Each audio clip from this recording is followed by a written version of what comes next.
अस्सलाम वालेकुम पाकिस्तानियों, क्या हाल चाल है। उम्मीद आप खैरियत से होंगे। पाकिस्तानियों, ये वीडियो लाजमी देखकर जाइएगा क्योंकि ये जहर ना तो मैं पी रहा हूं और ना ही आप।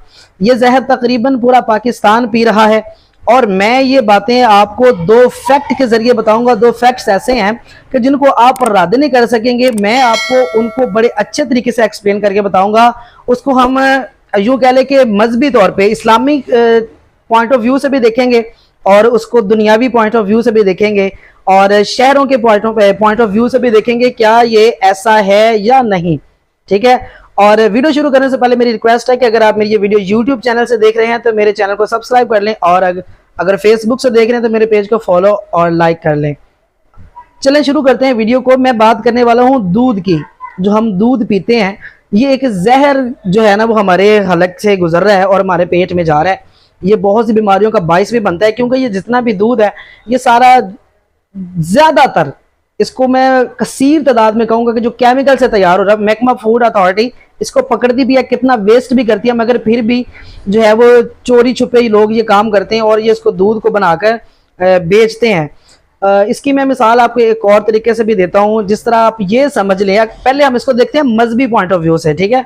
आप ये देखें कि सुन्नी है तो उसकी मदीना मिल्क शॉप है, गौसिया मिल्क शॉप है। अगर वो वहाबी है तो उसने मक्का मिल्क शॉप रखा हुआ है, उसका नाम मक्का मिल्क शॉप है। अगर वो शिया है तो उसने हैदरी मिल्क शॉप का नाम रखा हुआ है। मगर कमाल की बात यह है कि ना तो मदीना मिल्क शॉप से हमें खालिस दूध मिलता है, ना मक्का मिल्क शॉप से खालिस दूध मिलता है, ना गौसिया मिल्क शॉप से खालिस दूध मिलता है और ना ही हैदरी मिल्क शॉप से खालिस दूध मिलता है। इस बात को आप एग्री करेंगे। आप दुकानें बदल बदल के चेक कर लें, आपको एक जैसा दूध कहीं से भी नहीं मिलेगा। और अगर हम इसको जो है वो दुनियावी तौर पे शहरों के पॉइंट ऑफ व्यू से देखें तो उसको भी बड़े अच्छे तरीके से मैं आपको समझाता हूँ। नाज़रीन, शहरों के पॉइंट ऑफ व्यू से देखने से पहले एक बात मैं आपके जहन नशीन करा दूं कि ये जो मैंने वहाबी, सुन्नी, शिया, Mecca, Medina milk shop, Haidari milk shop, Gausia milk shops के नाम लिए हैं, इसका हरगिज मतलब ये नहीं है कि इन्होंने यही नाम रखे होंगे। ये जस्ट समझाने के लिए कि एग्जाम्पल थी कि अगर ऐसा होता है तो खालिस दूध नहीं मिलता। ठीक है। सुन्नियों ने हैदरी मिल्क शॉप भी नाम रखा होता है, मक्का मिल्क शॉप, जिसका जो दिल करे भाई रखा होता है और रखते हैं।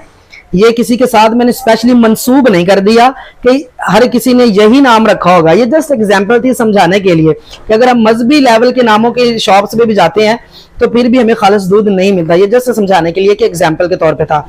अगली बात करते हैं कि जो मैं कह रहा था कि शहरों के पॉइंट ऑफ व्यू से देखते हैं। अगर हम लाहौरी मिल्क शॉप पे जाते हैं तो भी खालिस दूध नहीं मिलता है क्योंकि मैं खुद लाता हूँ।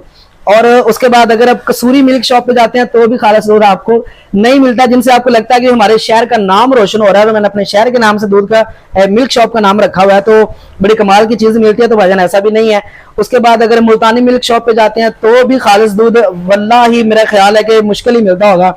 और अगर आप सियालकोटी मिल्क शॉप पे जाते हैं, ये भी आजमाई हुई बात है, खालिस दूध नहीं मिलता।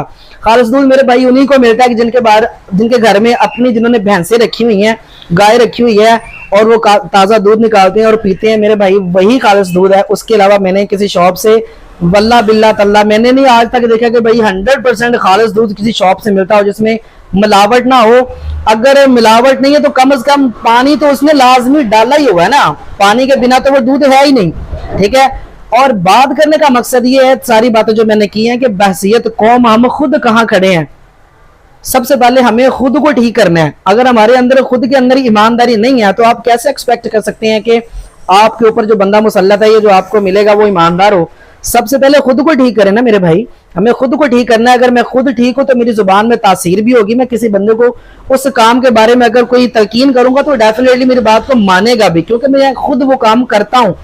मेरे अंदर वो खुद ऐब नहीं है, मेरे अंदर वो सिफ्त मौजूद है जिस सिफ्त को अपनाने के लिए मैं दूसरे बंदों को कह रहा हूं कि भाईजान आप ये काम ना किया करें, तो वो फिर ही मेरी बात मानेगा क्योंकि उसको पता है कि यार ये खुद भी ऐसा नहीं है। अगर मैं खुद ही ऐसा हूं तो सबसे पहले उसका सवाल ये होगा कि भाई खुद को तो पहले ठीक कर ले, फिर दूसरों को जाके तलकीन करना, तबलीग फिर करना जब तुम खुद ठीक हो जाओ। तो बहसियत कौम सबसे पहले हमें खुद ठीक होना है। वो एक बुजुर्ग थे ना, तो वो कंधे पे बंदूक रख के कहीं जा रहे थे तो मन चले लड़कों ने कहा कि बाबा जी कोई कत्ल करने जा रहे हो। तो बाबे ने बड़े ना संजीदा और अच्छे अंदाज में उनको जवाब दिया कि बेटा बात यह है कि जो बंदा होता है ना, बंदा वो तो बात से ही मर जाता है, बंदूक तो मैंने सूर मारने के लिए रखी हुई है। तो बात करने का मकसद ये है कि जो बंदा होता है ना, बंदा वो तो बात से मर जाता है, उसको गोली मारने की जरूरत नहीं होती। इसलिए हमें सबसे पहले खुद को ठीक करना है, फिर हमें जाकर ये खालिस चीजें मिलना शुरू होंगी। क्योंकि हम जब खुद ठीक नहीं है तो चीजें कहां से खालिस मिलेंगी मेरे भाई। ईमानदारी हमारे अंदर दूर दूर तक नहीं पाई जाती। हर चीज में हम बेईमानी के नए नए तरीके तलाश कर लेते हैं, कैसे बेईमानी करनी है। अगर आपने कोई केमिकल दूध में नहीं डाला हुआ तो पानी तो डेफिनेटली डाल दिया ना उसमें, तो आप उसकी प्राइस भी वो ले रहे हैं कि जो खालिस दूध की है, फिर भी हमें मिलावट वाला और पता नहीं किन किन केमिकल्स वाला दूध पिलाया जा रहा है। महकमा फूड अथॉरिटी अपना काम बखूबी करती है, वेस्ट भी कितना करती है पकड़ पकड़ के, मगर कितनों को पकड़े, कोई कहां से निकलता है, कोई कहां से निकलता है। इसलिए मेरे भाई मैसेज मेरा ये है कि सबसे पहले हमें खुद को ठीक करना है। हम खुद ठीक हो गए तो मुआशरा खुद ब खुद ठीक होना शुरू हो जाएगा, उसके बाद ही हम किसी को ठीक होने की तलकीन कर सकते हैं। उम्मीद है आपको मेरी ये वीडियो पसंद आई होगी, तो मेरी वीडियो को पाकिस्तान के कोने कोने में पहुंचा दें।